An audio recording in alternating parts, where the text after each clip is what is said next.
Hello students, I am VLN Swarupini, lecturer in biochemistry from Sri Venkateswara College of Arts and Sciences, which is affiliated to Adikavi Nannaya University, Rajahmundry. Now I would like to discuss about second BSc third semester biochemistry paper, that is enzymology and bioenergetics. And this paper consists of around 5 units, and the first unit is classification of enzyme and structure of enzymes. And the first topic that we have in first unit is biocatalysis. Now let's see what is biocatalysis. This biocatalysis is nothing but any reaction that happens in a living system or in biological system is called as biocatalysis. Okay, that means simply any reaction which happens in a living system is called as process of biocatalysis. And for this biocatalysis process, natural catalysts such as proteins are involved. Proteins components nothing but enzymes. Enzymes, which are a protein biomolecules, are used as natural catalyst for the biocatalysis process, and these are present in the living systems. Okay, we can betterly understand this biocatalysis by comparing this biocatalysis with chemical catalysis. Now let's see about this. Coming to type of catalysts in chemical and biochemical catalysis or biocatalysis, here chemical catalysts are the chemical components which convert this chemical catalysis is mineral ions or simple molecules, whereas biocatalyst or biological catalyst are nothing but globular proteins, which we call them as enzymes. Here, first of all, what is chemical catalysis? Here, any reaction which takes place out of the living system or in the laboratory conditions, we call it as chemical catalysis. Okay, and this chemical catalysis is a chemical process occurs in a laboratory, and biological or biocatalysis is a biological process which occurs in the biological systems. Okay, and next we see time required for both the reactions. Here biological catalysis or the biocatalysis is very fast in its action, and it takes very less period of time to complete. And on the other hand, this chemical catalysis is a slow process, and it takes long period of time. For example, if we take a protein, if we take a protein which is hydrolyzed or digested in the biological system, if we take a protein digested in the gastrointestinal tract by an enzyme at optimum body temperature, this digestion will be completed in couple of hours. Okay, if we take the same protein at laboratory conditions, and if we going to hydrolyze that particular protein with a strong acid, here we are using a strong acid instead of an enzyme. Okay, and this takes place at 100 degrees centigrade, and this protein hydrolysis to be completed takes for couple of days. You can see the difference. That means the same reaction with enzyme is being take place in couple of hours, and the same reaction is being takes place in laboratory for couple of days.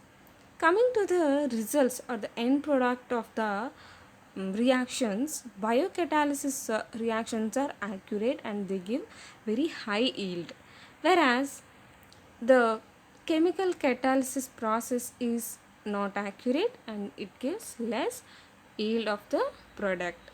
And this biocatalysis can regulated by specific molecules, and that means it requires a specific molecules to regulate that particular process, whereas chemical processes doesn't require any regulators.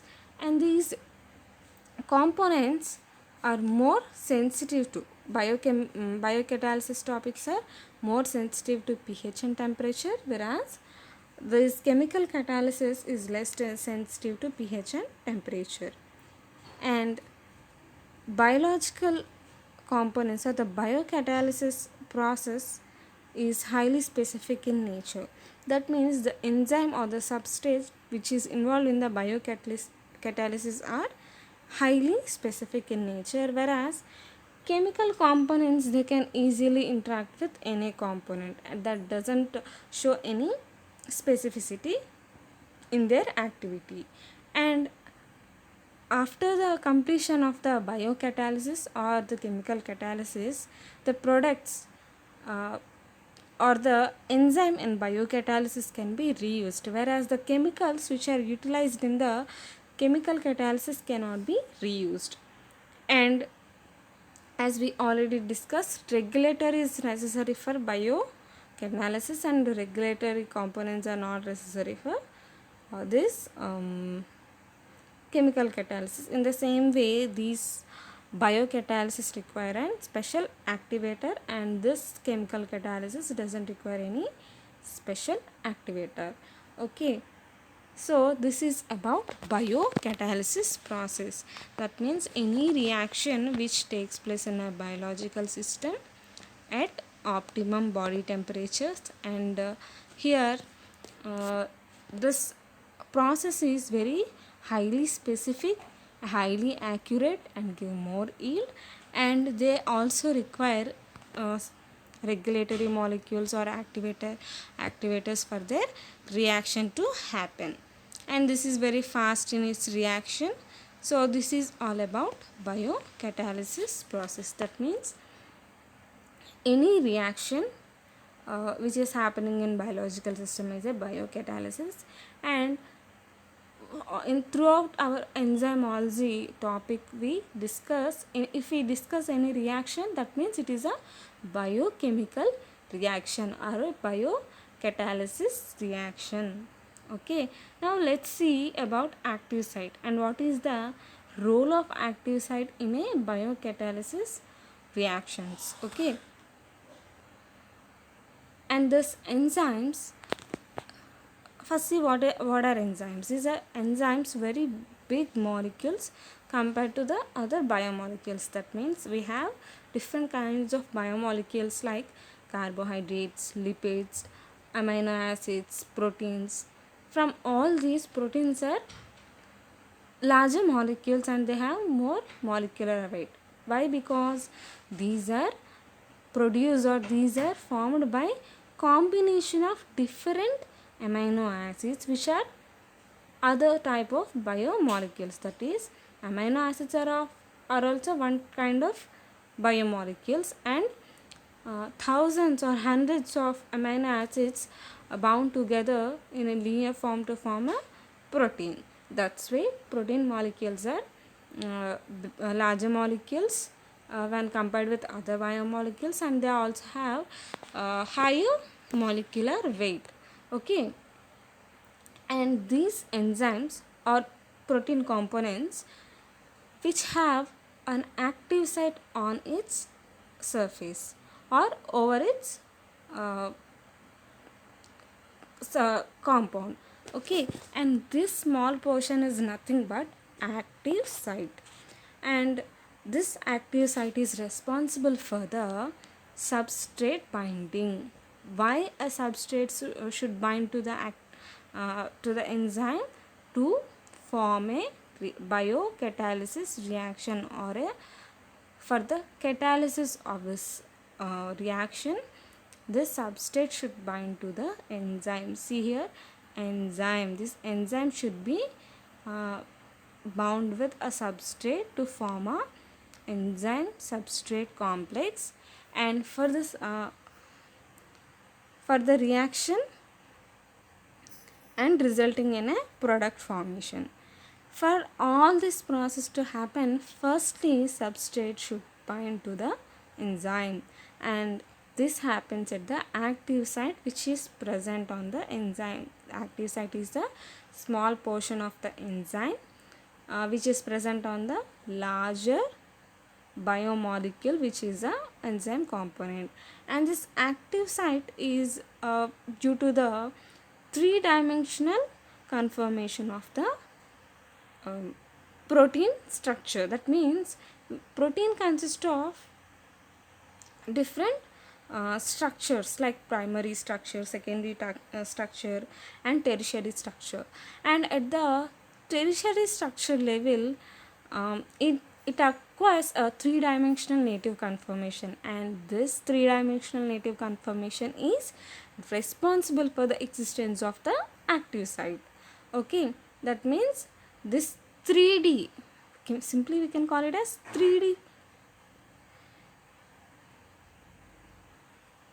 Simply we can call it as 3D structure of the protein supports the presence of active site, and this active site is also made up of amino acids. And as we all know, complete enzyme is totally made up of different amino acids, and only few amino acids present in that particular enzyme are involved in the active site formation, and those particular amino acids are called as catalytic residues.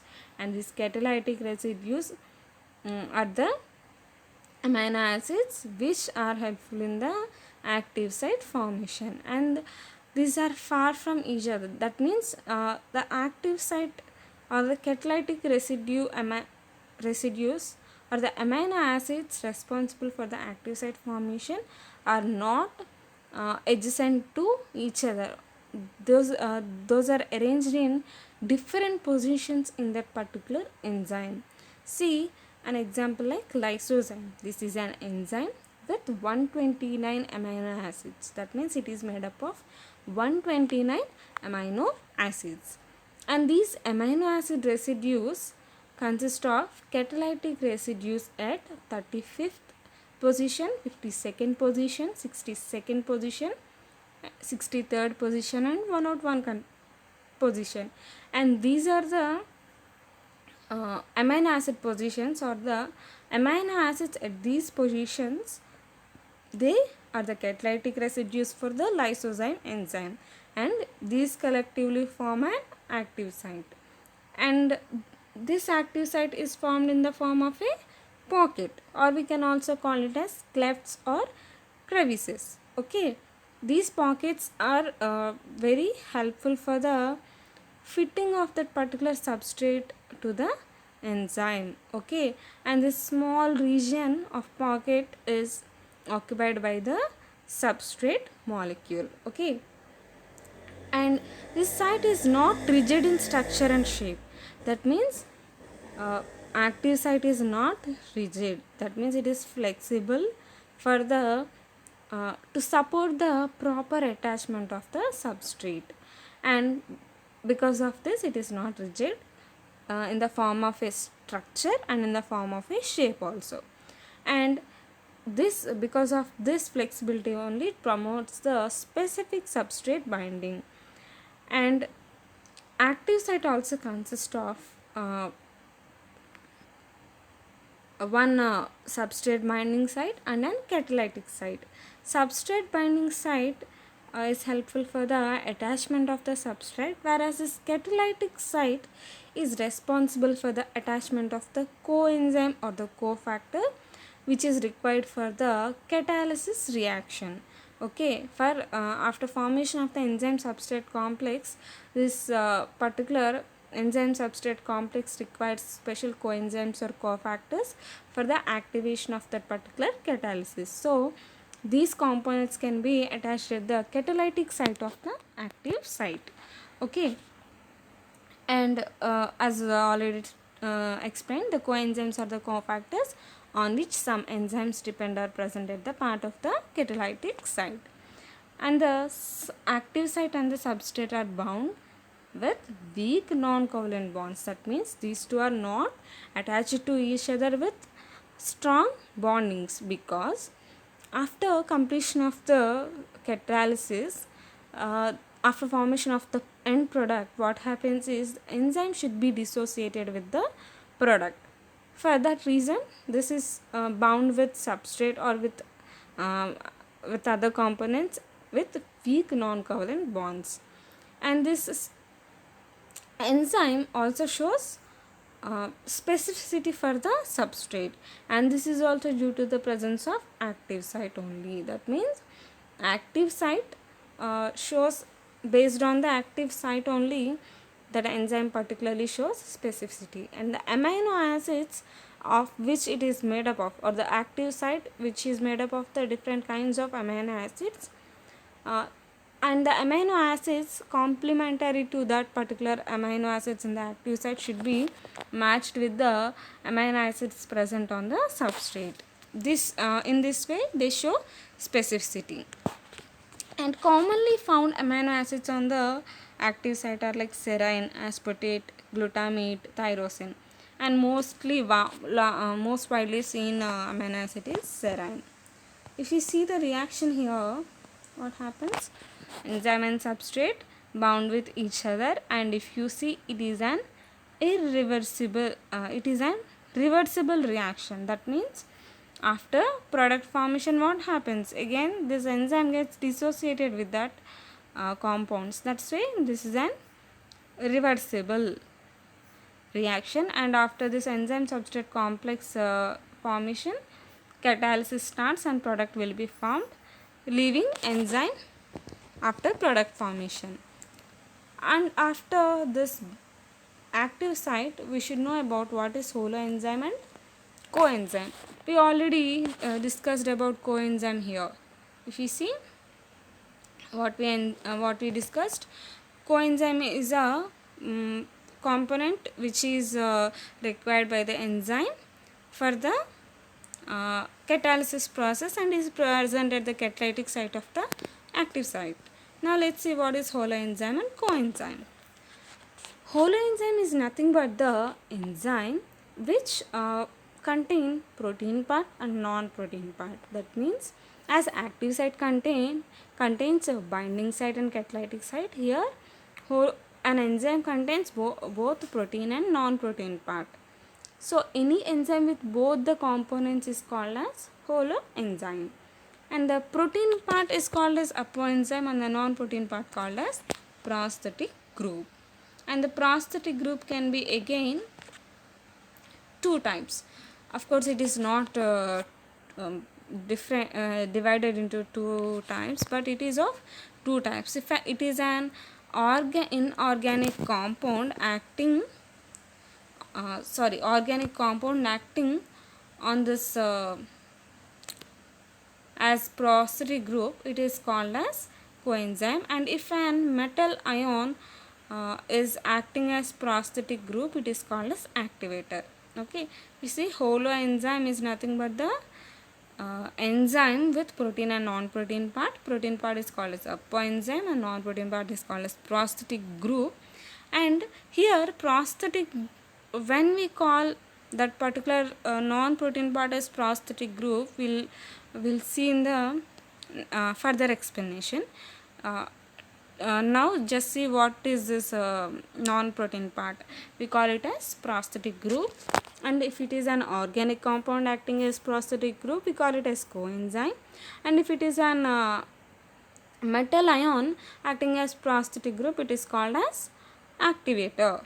Okay, and coming to this coenzyme, it is not tightly bound to the protein part of the enzyme, and it is present in the free state in the solution. Okay, enzyme solution, and this gets attached to the enzyme protein part only at the time of enzyme action. And popularly used metal ions as activators are Mg2 plus, Ca2 plus, K plus, etc. So till now we discussed what is holoenzyme. It consists of protein and non-protein part. This is the totally call it as holoenzyme.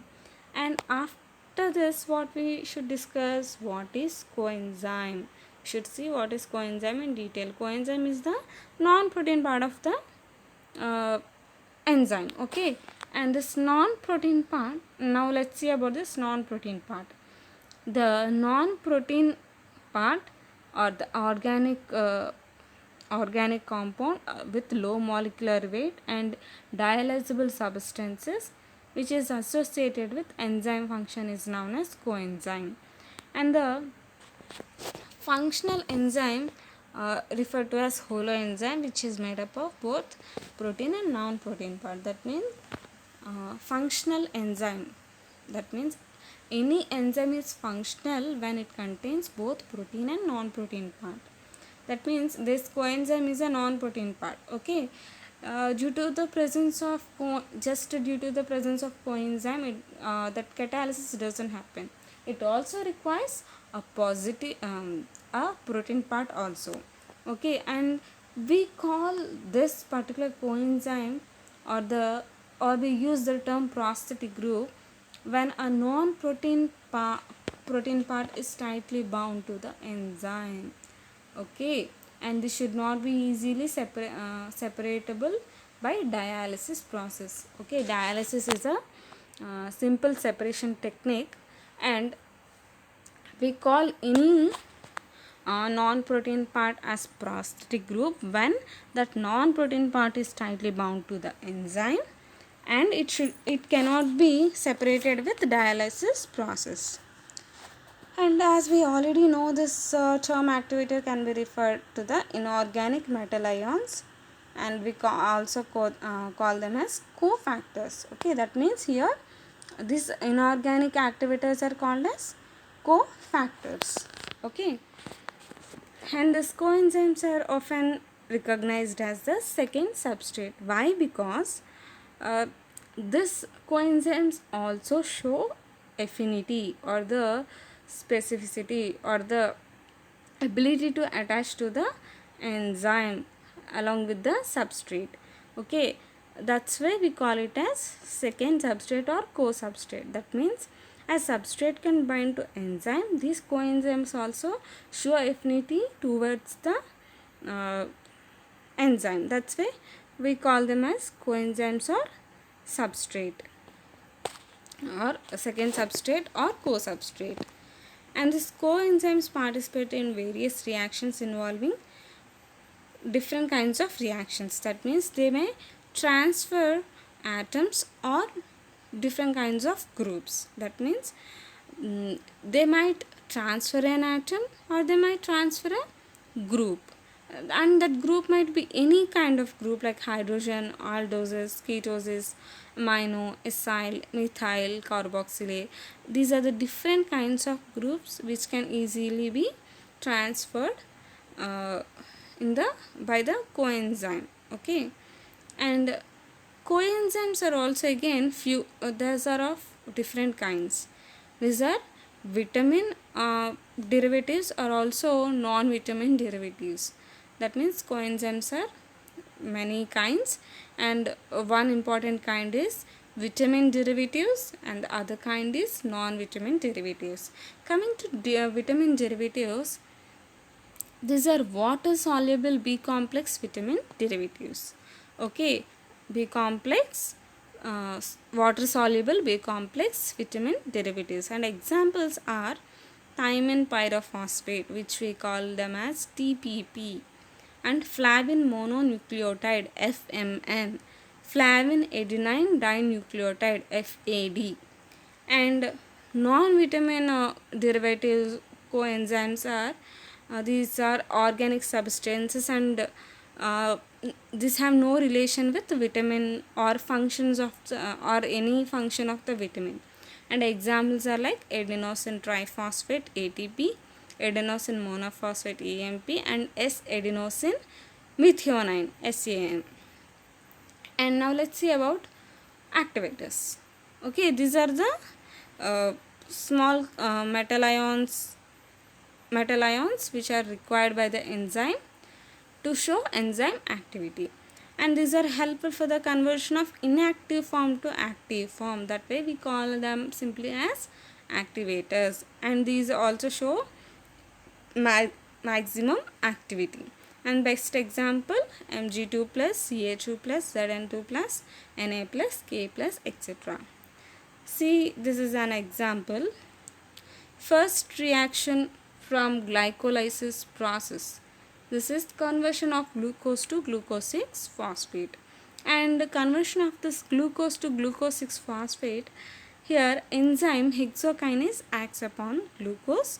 This is the substrate on which hexokinase enzyme acts, and this glucose is converted into the end product glucose 6 phosphate. Here activator is Mg2 plus. So the enzyme hexokinase requires an activator Mg2 plus and an ATP molecule. Okay, ATP molecule is utilized, and from that one ADP molecule is developed. That means ATP adenosine triphosphate. That means it is using an one phosphate group to, here one phosphate group is being transferred onto the glucose. Okay, glucose is converted into glucose 6 phosphate by transfer of an phosphate group from the ATP to glucose 6 phosphate, releasing an ADP molecule, which is a adenosine diphosphate. Okay, this is about what is holoenzyme, what is coenzyme, and what is cofactor. Now let's see about energy of activation. And for catalysis, the main function of the catalysis is the main function of any enzyme. Okay, any enzyme is responsible for the catalysis, and it is a major function of every enzyme. And the nature of catalysis takes place in the biological system and is similar to that of non-biological catalysis. That means chemical catalysis. The process is similar, but accuracy or the time taken or the conditions in which that particular reaction taking place, these will be different. Okay, and for any reaction the reactant had to be in an activated state or in transition state. That means for any reaction what happens, that particular enzyme or the substrate should be in a activated state. If it is in its inactive form, that particular reaction doesn't occur.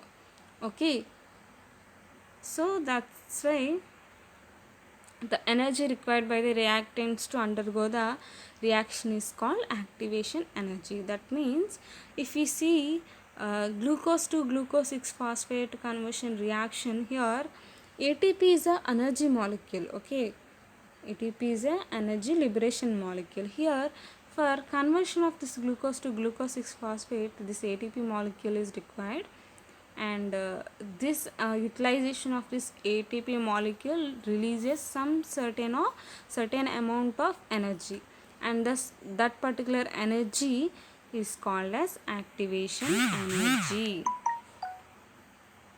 Okay, and this particular energy in the form of a heat, this will be consumed, and this activation energy is helpful for the catalysis. Any catalyst or any enzyme reduces the activation energy and helps the reaction to proceed at lower temperature, but they doesn't alter the equilibrium, they enhance the velocity of the reaction. That means this particular enzyme or catalyst, they utilizes the energy of activation or the activation energy. Okay, that means energy or the heat is utilized, and by utilizing that particular heat or the activation energy, that particular reaction will be proceeded, and after utilizing what happens, the temperature will be lowered, and because of all these reactions, there will be no alteration of the reaction.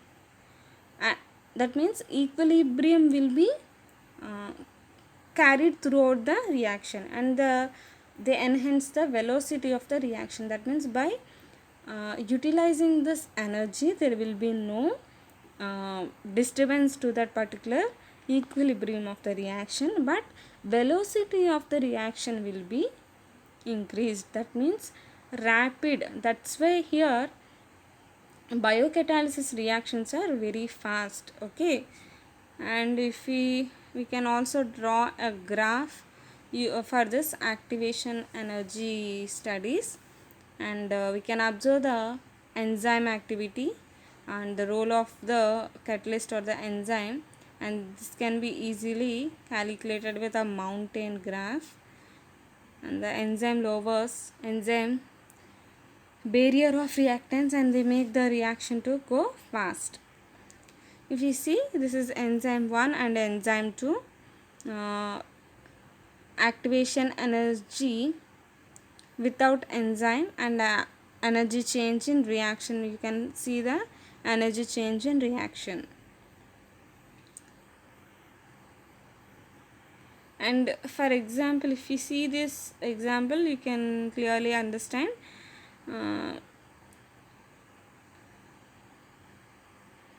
Here this activation energy is mainly helpful for the fast reaction at body temperature. That means at body temperature also, at lower temperatures also, this reactions or biocatalysis reactions should be happen very rapidly. Okay, this is the main concept of the activation energy. That means by using this activation energy, reactions get more faster but at very low temperatures. Okay, here if you see the example H2O2, the process of H2O2 decomposition. Here H2O2 is decomposed at the activation energy required for this particular decomposition of H2O2 is minus 765 kilojoules per mole. Okay, and in the presence of platinum, the activation energy is minus 49 kilojoules per mole. That means H2O2 decomposition required minus 765 kilojoules per mole. This is the activation energy required for this decomposition. And along with this activation energy, if it also contain a activator platinum, this activation energy gets decreased at minus 49 kilojoules per mole. This particular H2O2 decomposition takes place. And also the if activation of energy also contain an enzyme for the H2O2 decomposition, it requires minus 8 kilojoules per mole activation energy. That means only by using activation energy we can decompose the H2O2, but it requires minus 765 kilojoules of energy, okay, per mole. Whereas if we also use an activator like platinum, we can decompose it at minus 49 kilojoule per mole of activation energy. And if we use an enzyme along with the activation energy, we can decompose H2O2 at minus 18 kilojoule per mole. So we can, if you see these 3 points, you can clearly understand what is how an activation energy is helpful in the biocatalysis process. Now let's see about transition state. How this transition state is helpful in the biocatalysis reaction. And this transition state is the transitory of molecular structure in which the molecule is no longer a substrate but not a product. That means this is the intermediary form of an compound in which it is neither substrate nor a product, but it is a component in its transition state, and this is this is seen before the product formation at a high activation energy level. Okay, and all chemical reactions must go through this transition state to form a product from a substrate molecule. Okay, and the transition state is the state corresponding to the highest energy along the reaction coordinate. It has more free energy in comparison to the substrate or product. That means it consists of a high free energy in it. That's why it is more very less stable. That means due to its high amount of free energy, it is very less stable component when compared to the substrate and product, because both substrate and product are stable components, and transition state is the unstable uh, form of that particular substrate before the formation of a product. If you see the reaction here, here S gives rise to X, and from X P the product is formed. Here X is nothing but the transition state, and this is located at the peak of the curve according to the Gibbs free energy concept. And this transition state depends on the mechanism of particular reaction. Okay, that means by different depending on the mechanism of the reaction, this specific form of the transition state depends. Okay, if you see this graph gives energy activation state based graph. If we take free energy and reaction process on both x and y axes, substrate gets reacted, forming a transition state at its highest peak with free energy, and product will be formed. Okay.